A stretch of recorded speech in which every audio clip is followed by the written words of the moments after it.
Glory to Jesus Christ. So there is a very controversial book out there called Dare We Hope That All Men Be Saved by Father von Balthasar. And a lot of people are under the impression that this book teaches a universal reconciliation heresy, which is basically where God will eventually reconcile everyone unto himself and everyone will be saved regardless of their standing, regardless of what state they die in. That is a heresy formally condemned by the Catholic Church. But that is not what the book is actually talking about. So when you actually read the book and you dig into what it's saying, there are many times in the book where he talks about how you have to reconcile with God, how you have to seek Jesus' forgiveness for that salvation to be applied to you.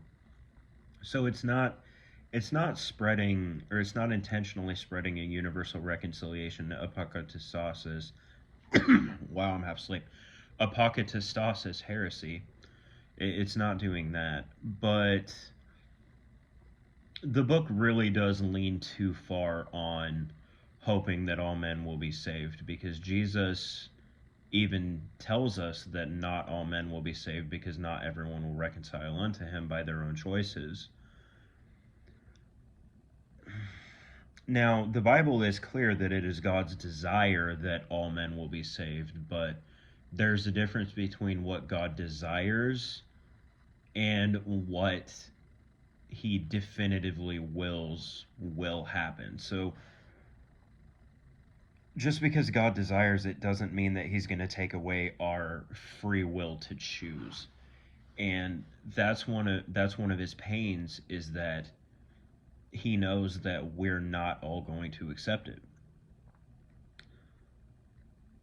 And that's really what the book is talking about. It's, while it says hoping that all men will be saved, it's actually talking about hoping that as many as possible will be saved. It's not talking about an empty hell.